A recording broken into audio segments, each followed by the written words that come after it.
Leora అనే రహస్య లోయలో చీకటి అసలు ఉండదు. అక్కడ స్టార్బ్లూమ్ అనే అద్భుతమైన పువ్వు ఎల్లప్పుడూ ప్రకాశిస్తూ ఆశను సజీవంగా ఉంచుతుంది. కాని ఒకరోజు మేఘాలు కమ్ముకొని ఆ పువ్వు తన కాంతిని కోల్పోతుంది. ప్రజలు భయపడతారు. గ్రామ పెద్ద చంద్రకాంతి ఆత్మ పాట ఆగిపోయింది. ఏదో ప్రమాదం జరుగుతోంది అని ఆందోళన చెందగా ఒక తల్లి స్టార్బ్లూమ్ మసకబారితే చీకటి మనల్ని కప్పేస్తుంది అని భయపడుతుంది. ఈ చీకటిని తరిమికొట్టడానికి లుమా అనే చిన్నారి తన కళ్లలో ధైర్యాన్ని నింపుకొని ఒక చిన్న దీపంతో నేనే వెళ్తాను, ఆ ఆత్మను వెతికి వెలుగును తీసుకొస్తాను అని బయలుదేరుతుంది. ఆమె ప్రయాణంలో టోకో అనే మాట్లాడే జ్యోతి పురుగు ఆమెకు తోడవుతుంది, రహస్య మార్గాలను చూపిస్తుంది.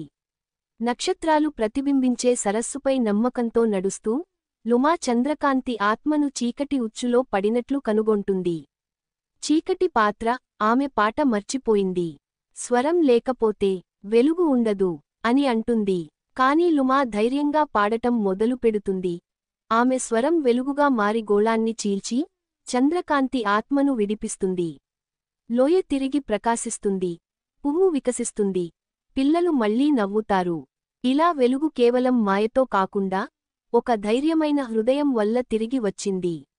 లుమా గ్రామ మధ్యలో తన చేతిలో దీపంతో ఉన్న విగ్రహంలా ప్రజలందరి ఆనందానికి ప్రతీకగా నిలుస్తుంది.